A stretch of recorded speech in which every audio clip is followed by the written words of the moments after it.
India's art and craft are not just skills, but a legacy passed down through generations. Welcome to Unity in Craft, a tribute to the masters who keep our heritage alive. मेरा नाम शांति देवी है। मेरा घर भिवाही है, Rajnagar post है, जिला मधुबनी है। हम लोग बच्चे से बनाते हैं। हमारा ये मधुबनी पेंटिंग जो है ना, ये पेंटिंग को बोलते हैं, मधुबनी डिस्ट्रिक्ट है मधुबनी। वैसे मिथिला से हम लोग हैं, मिथिला पेंटिंग भी बोलते हैं, यहाँ का सीता है। तो हम लोग बच्चे से, हमारा दादी लोग ये परंपरा का कोई त्योहार होते हैं ना हमारा गांव में, अभी भी होते हैं। तो कोई जनेऊ होते हैं, शादी में जैसे कोबर के थीम शुभ के लिए, दुल्हा दुल्हन के आयु के लिए ये बनाया जाता है। तो ये जनेऊ होते हैं ना, तो बच्चों के लिए बनाया जाता है। ब्रह्मा विष्णु महेश ये सब लिखाया जाता है।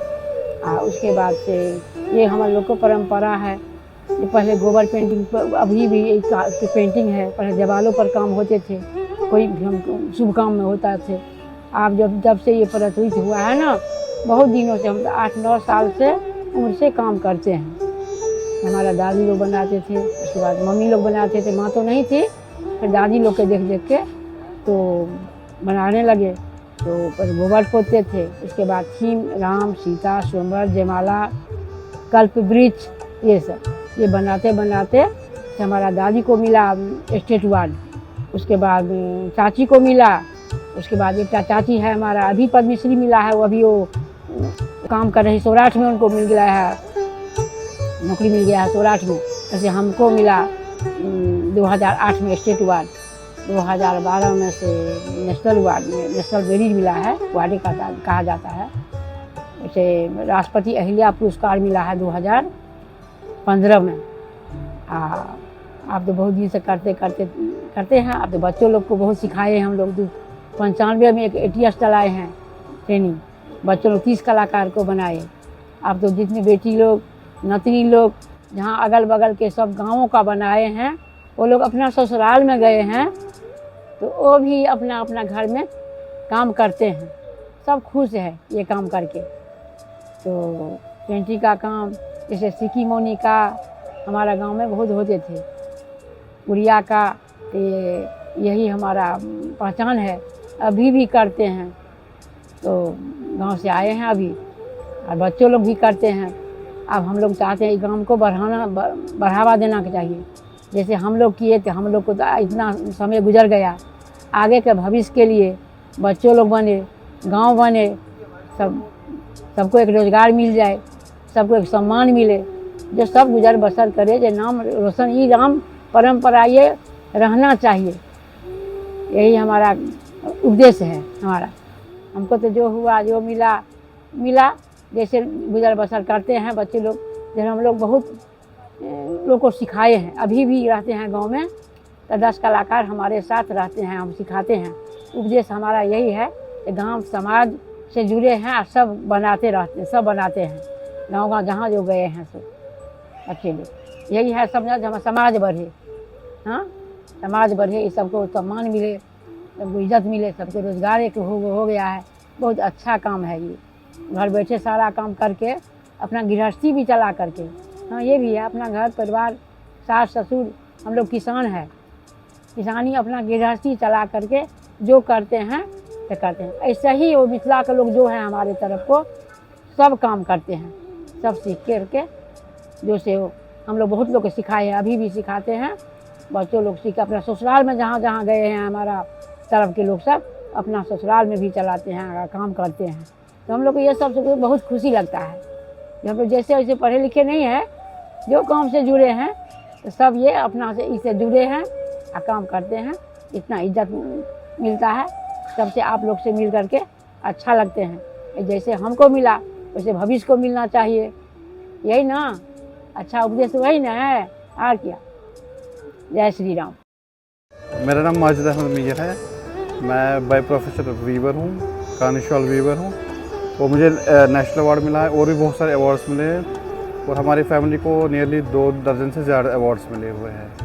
मेरे पिताजी फारूक अहमद मीर, उनको अभी 2025 में पद्मश्री अवार्ड भी मिला है। उन्हें बहुत सारे अवार्ड पहले से ही मिले हुए हैं, जैसे संत कबीर अवार्ड हुआ, one of the highest award in textile, minister of textile. National award उनको मिला, स्टेट अवार्ड मिला है, और भी उनके बहुत सारे अवार्ड्स उनको मिले हैं। कानी वीविंग जो है ये एक बहुत सारा पुराना क्राफ्ट है और one of the toughest weaving मानी जाती है पूरी दुनिया में। तो इसमें जो ये डिज़ाइन वगैरह डिपेंड होता है डिज़ाइन के ऊपर। कुछ डिज़ाइन में तो 1 महीना लगता है, कुछ डिज़ाइन में 6 महीने लगता है, डिपेंड अपॉन होता है कैसा डिज़ाइन होगा। किसी में 2 साल 4 साल भी लगते किसी किसी डिज़ाइन में। तो एक ज़माने में ये कानी शॉल जो था पूरी यूरोप में फैशन था, और इसका जो इस्तेमाल किया गया है इस कानी शॉल का, ये राजा महाराजों ने इस्तेमाल किया, और ये मतलब एंशिएंट हिस्ट्री में भी इसका मेंशन है कानी शॉल का। हमारा ये करीबन मेरी 7वीं पीढ़ी है ये काम कर रही है, हमारा ये पुश्तैनी काम है, और हमसे बहुत सारे लोगों ने काम सीखा है, सीख भी रहे हैं। तो ये हम काम करते आ रहे हैं, बहुत सदियों से करते आ रहे हैं। मैंने अपने फादर से सीखा ये काम, वो लोगों ने सिखाया भी है, सीख भी रहे हैं उनसे, और हमसे भी अब सीख रहे हैं। कानी टेक्निक का नाम है, पश्मीना फैब्रिक का नाम है। ये one of the finest fabric होता है। ये मतलब लद्दाख में पाया जाता है। लद्दाख में गोट, लद्दाख से 200 किलोमीटर दूर चंगथाना की जगह है, वहाँ पे वो माइनस मतलब नियरली 40 डिग्रीज में होता है, और उसमें वो गोट पाया जाता है। तो उसी से फिर ये हम ये रॉ मटेरियल लेते हैं, उस गोट से लेते हैं। तो इसका जो कुछ भी होता है कश्मीर में होता है, उसकी सफाई वगैरह, उसकी स्पिनिंग, उसके बाद वीविंग, उसी में फिर हम अलग अलग किस्म के शॉले बनाते हैं। प्लेन शॉल बनाते हैं, रिवर्सिबल बनाते हैं, चेक्स वगैरह बनाते हैं। ये कानी वीविंग एक अलग ही टेक्निक ही अलग है, ये कानी वीविंग करते हैं, उसके बाद उसमें एम्ब्रॉयडरी करते हैं। तो ऐसे ये बहुत सारी किस्म की शॉलें और स्टोल्स बन जाती हैं। तो इसका ओरिजिन जो है, इसका जो ये फाइबर का, वो लद्दाख से आता है।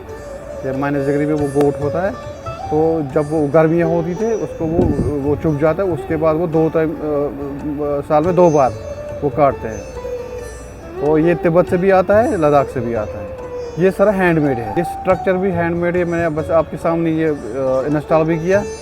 ये तो एक डेमो लूम है, ये फ्रेम लूम होता है, ये डेमो लूम है। इससे बड़ा बहुत लूम होता है, इससे 10 गुना बड़ा होता है वो घर में हम जो हमारे पास है, हमारे कारखाने जो हैं, तो इसमें कोई मैकेनिकल सिस्टम कुछ कहीं नहीं है। सारा सब कुछ मैनुअली हम सेट करते हैं, चाहे पैडल्स हो, चाहे कुछ भी हो, चाहे हमको ये कैप ये लगानी होगी इसकी, या कुछ भी है, सारा सब कुछ मैनुअली होता है। इसमें मैकेनिकल सिस्टम किसी जगह नहीं है। ये बहुत पुराना, और ये लूम भी जो है, ये लूम का ये जो मैं आपको बोल रहा था, ये फ्रेम लूम का, ये भी एक पुरानी टेक्निक है।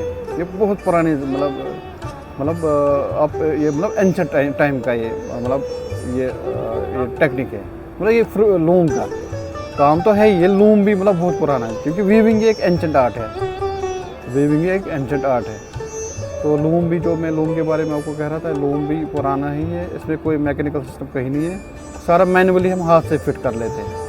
चाहे पैडल जोड़े हो, चाहे भी कुछ भी, चाहे धागे इसमें रीड में भरने, वो भी हाथ से कर लेते हैं। इसका पहले हम वो फाइबर से लाते हैं लद्दाख से, उसके बाद सफाई होती है, सफाई के बाद स्पिनिंग होती है, स्पिनिंग के बाद फिर अलग अलग मतलब किस्म के कभी नेचुरल डाइज करते हैं। एज हम लोग ज़्यादा इसमें मैंने कुछ स्टोल्स वगैरह नेचुरल डाई के भी रखे हैं, जो मैंने डिस्प्ले में आपको पीछे रखे, नेचुरल डाइज रखे। और जो भी हमने कलर्स में इस्तेमाल किया, एजो फ्री डाइज किए हैं, हार्मफुल कलर्स नहीं है, केमिकल कलर्स इस्तेमाल हमने नहीं किए। तो सारे नेचुरल है और एजो फ्री डाइज है, कुछ नेचुरल भी है, कुछ एजो फ्री डाइज है। जैसे मैं ये स्टोल बना और ये नेचुरल है, ये नेचुरल कलर है, और ऊपर से मैं फिर कलर्स में मैं ऐड कर रहा हूँ डिज़ाइन में, वो एजो फ्री डाइज है। हाँ, चेंज लाते साइज, जैसे साइज़ में चेंज लाए। पहले तो शॉलें बनते थे, बड़े बड़े शॉल बनते थे, अब छोटे हो गए। स्टोल्स बनाए, स्कार्फ बना रहे हैं हम, मफलर्स बना रहे हैं, ऐसे अलग अलग चीज़ें बना रहे हैं। तो चाहे हाँ, धीरे धीरे हमने एक मेंस स्कार्फ बनाया, वो तो एक अलग ही मतलब इन्वेंशन किया है। या हमने कुछ आपके इसमें अगर आपने देखा होगा कैलीग्राफी एक मतलब नया ही कानी वीविंग में वो भी है, वो हमने नया ही एक इन्वेंशन किया है, हमारी फैमिली ने, मेरे फादर ने किया है। हम वो करीबन 15-20 साल से वो काम कर रहे हैं। मेरे फादर ने वो पहले स्टार्ट किया था कैलीग्राफी हम हिंदी में भी करते हैं, कैलीग्राफी हम उर्दू में भी। कैलीग्राफी पे हमने काम भी बहुत किया, एक प्रोजेक्ट भी किया है कैलीग्राफी पे। तो कैलीग्राफी एक नया कहानी में ही बनाया वो भी। अगर आप देखेंगे पीछे मैंने 1-2 पीस वो डिस्प्ले भी करके रखे हैं। इसमें हम पोइट्री लिखते हैं, ज़्यादातर तो हम संत कबीर के दोहा लिखते हैं, उस पर तुलसीदास के दो ये लिखते हैं, दोहे लिखते हैं। तो ये एक नया चीज़ है जो आप अभी बोल रहे थे, आपने कुछ नयापन इसमें नया भी इसमें लाया। या एक और चीज़ हमने नया, आप अगर देखिए इकत भी हम बना रहे हैं अब, क्योंकि इकत भी पहले तो पश्मीना में बनता नहीं था, वो भी 20-22 साल से इकत भी बना है। हम लोग सिंगल इकत भी बना रहे हैं पश्मीना स्टोल्स में, कुछ नए शॉल्स में। तो कुछ चीज़ें हमने भी मतलब नए अडॉप्ट कर लिए इसमें, चाहे वो साइज़ हो, चाहे वो डिज़ाइंस हो। मुग़ल टाइम का काम है। पहले घर के खानों के बर्तन बनते थे पहले जब डिज़ाइन करते थे, और उसको मॉडर्निटी की है, मॉडर्नाइज किया है। इसमें पहले कॉपर के बर्तन होते थे जिसमें खाना बनाया करते थे, थोड़ा सा डिज़ाइन डालते थे। सर्विंग के प्लेट्स होते थे, कटोरे होते थे, गिलास होते थे। तो वो तो हैं, आज भी होते हैं वो वाले काम। लेकिन अब उसके बाद अब इसमें डेकोर में प्रोडक्ट बनाए हैं, जैसे प्लांट रखने के लिए लैम्प बनाए हैं, लैम्प बेसिस हैं, और वॉल प्लेट्स हैं, वॉल डेकोर, बहुत सारी कैंडल स्टैंड हैं। तो ये नई नई चीज़ें बनाई हैं, और ये असली तो राजाओं के टाइम से है। पहले वो अपने शौक़ के लिए बनाया करते थे, उसको डिज़ाइन करते थे अच्छे से अच्छा लगे। उनके जो गोल्ड के पहले बर्तन होते थे, फिर सिल्वर के और कॉपर के। तो उसके बाद वो वाला टाइम तो अब बदलते बदलते अब वापस शायद ट्रेंड आ रहा है दोबारा से। आजकल थाली, कटोरी, गिलास, इनमें भी अब दोबारा से रिस्टार्ट कर दिया काम इसका। वैसे डेकोर का वैसे इम्पोर्टेंट रोल है इसमें। और मुग़ल ने एक्चुअली में जो टाइम ये चला आ रहा है, ये डिज़ाइनिंग हमारी है। ये पुरानी वाल जैसे ताजमहल में डिज़ाइन डले हैं, वो पचकारी, वो स्टोन को काट काट के बनाते हैं और हम इसको एम्बॉस करके बनाते हैं। और ये काम मैंने अपने बचपने में सीखा था मेरे फादर से। और मेरे फादर ने मैं शायद 10th में था जब मुझे स्टेट अवार्ड मिला था। फिर मुझे दोबारा स्टेट अवार्ड मिला 1998 में। पहले 1996 में मिला, फिर 1998 में मिला। उसके बाद मुझे यूनेस्को मिला, और अब 2007 में नेशनल अवार्ड मिला। तो ये मेरी अचीवमेंट्स हैं। और मेरे फादर शिल्प गुरु हैं, अब वो हमारे साथ नहीं हैं। उनको नेशनल अवार्ड मिला था 1998 में। मेरे बड़े भाई हैं, उनको नेशनल अवार्ड NMC भी उनका है 2002 का, और फिर 2007 में नेशनल अवार्ड है। मेरे एक और मुझसे बड़ा भाई है, उसका 2015 में नेशनल अवार्ड है। तो हम दिल्ली में अकेली फैमिली है जिसमें पूरी फैमिली अवार्डी है। मेरे फादर, हम 3 भाई। तो ये काम अब दोबारा से स्टार्ट होने की शुरुआत पे है, मतलब अब दोबारा शुरू होने की है, क्योंकि बीच में अभी डाउन होता जा रहा था। अब नए लोग तो सीख नहीं रहे हैं काम। अब जितने लोग कर रहे हैं वो या तो बहुत सीनियर हो चुके हैं, अभी मैं शायद इतना सीनियर नहीं हुआ हूँ, लेकिन शायद मैं अपने बच्चों को सिखाऊंगा, अभी मैं श्योर नहीं हूँ। क्योंकि जो हाल चल रहा है इस क्राफ्ट का, आगे अगर कुछ अच्छा लगेगा, बढ़ेगा, तो शायद सिखाऊंगा। मेरा बड़ा बेटा 9th क्लास में थोड़ा बहुत कर लेता है वो भी काम, लेकिन उसको मैंने स्पेशली नहीं कहा कि तू कर। मेरे बाकी अब मैं गवर्नमेंट से भी, हमारा बहुत जगह मैंने लाइव डेमोन्स्ट्रेशन दिया है। मैंने अमेरिका में, न्यूयॉर्क में दिया है, शिकागो में दिया है, और होनोलुलु में किया है, Dubai, Germany, Belgium, Frankfurt. Germany में 2, बर्लिन भी और फ्रैंकफर्ट भी, दोनों अलग अलग स्टेट में मैंने किया है। सऊदी अरबिया किया है, अर्जेंटीना में किया है, ब्राज़ील में किया है, और कोलंबिया में किया है। मैंने लंदन में भी किया है। लंदन में रहा मैं ऑलमोस्ट 20 दिन। तो वहाँ पे आर्ट गैलरी है, आर्ट गैलरी ऑफ लंदन, उसमें मेरे बनाए हुए पीसीज भी रखे हुए। और यहाँ मेरे फादर और मेरे बड़े भाई के बनाए हुए बहुत सारी चीज़ें IPS अकेडमी में है, विज्ञान भवन में है, क्राफ्ट म्यूज़ियम्स में है। नेशनल म्यूज़ियम के लिए मैंने शांति स्तूपा बनाया था। तो वो नेशनल म्यूज़ियम वाला जो शांति स्तूपा था, तो वो बुद्धा जी की अस्थियों को लेकर के वहाँ पे श्रीलंका लेके गए, और वहाँ पे वहाँ की गवर्नमेंट ने उसको रिक्वेस्ट करके, हमारे प्राइम मिनिस्टर मनमोहन सिंह जी थे जब, उनसे रिक्वेस्ट करके वो पीस लिया। वो सांची स्तूपा बनाया था मैंने ब्रास का। तो मेरी चीज़ें यूरोप में, अमेरिका में और हमारे नेशनल म्यूज़ियम में और क्राफ्ट म्यूज़ियम में, IPS अकेडमी, IGI एयरपोर्ट, बहुत सारी जगहों पे मेरे बनाए हुए पीसीस लगे हुए हैं। अच्छा अचीवमेंट है मेरे लिए, जो मैंने लाइफ में ले ही लिया है। वो आगे अब और फ्यूचर में क्या होगा मैं उसके लिए तैयार हूँ। ये सारे टूल्स हम अब हाथ से बनाते हैं। ये बनाए मतलब बाज़ार में ये नहीं मिलते। ये हमें स्टील लेना पड़ता है, स्टील ले करके खुद ही तैयार करते हैं जो हमें शेप चाहिए होती है उसके अकॉर्डिंग, या किसी आयरन स्मिथ की ज़रूरत पड़ती है तो उससे बनवा लेते हैं। थोड़ा जो खुद कर सकते हैं वो खुद कर लेते हैं। This craft called kalamkari. We use only natural colors. We don't use any chemicals, but we don't use any screens or nothing else. This craft was revived from by my grandfather. His name was J. Lakshmaya in 1957 with the help of Srimati Kamaladevi Chattopadhyaya. In 1957, he was only the person who know the kalamkari. He was my grandfather, and he started a training center with the help of Srimati Kamaladevi Chattopadhyaya. It's a 2 years training course. That too, he only started to teach the craft to other communities. In olden days, what they're doing, they don't teach this craft to other communities. They will continue in their community only. Like that, he took 3 persons from his family and 3 from other families. Now they became more than 6,000 families in Srikalahasti. Here you can observe this. We don't do any traces and any sketches. It's completely freehand drawings. And I learned this craft from my father. I am the 5th generation. In this art form, we can use all natural colors with this called kalam, which made out of bamboo split. If you dip it as liquid, it absorbs liquid. Once you squeeze it, it slowly comes down. This is the technique. First, before that, to do the black outlines, we had to treat the cloth in milk and myrabalan. Once you done that, we had to do that black outlines with the black color called kasimi.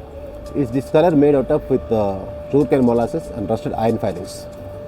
See, once you draw the lines, it looks little dull. Within few seconds, it turns into black color. Actually, there is tannic acid in the myrabalan and it has some iron acetate in this. So, because the chemical reaction, it becomes black after oxidation.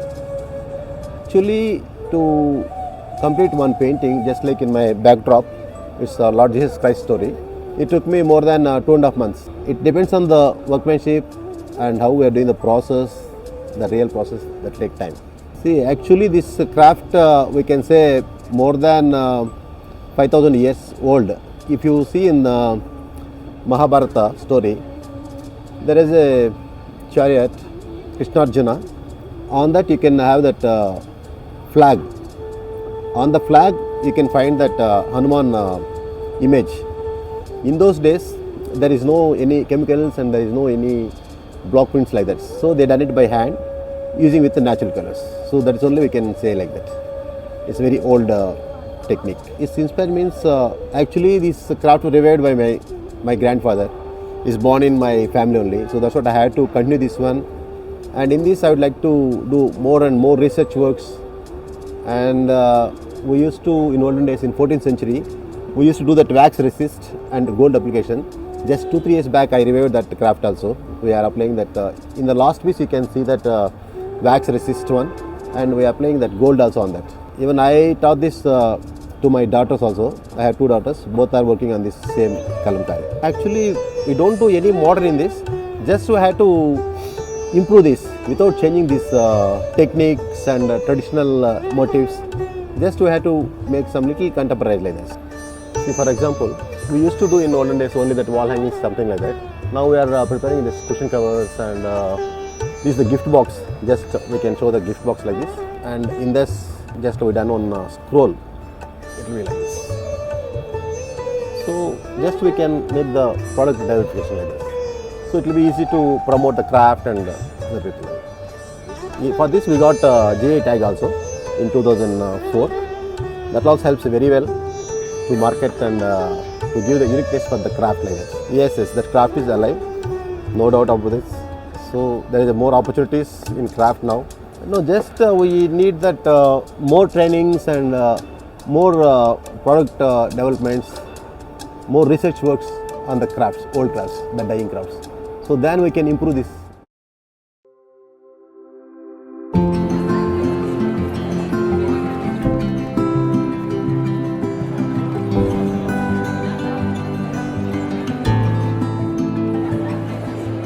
An immersive experience, Unity in Craft, brought people closer to the rich heritage of India. From live demonstrations to storytelling through art, this event became a bridge between tradition and modern appreciation.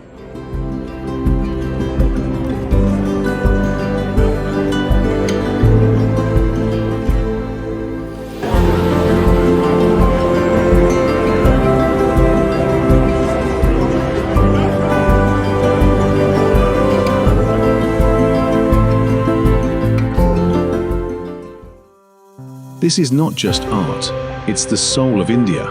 Let's celebrate, preserve and support our artisans.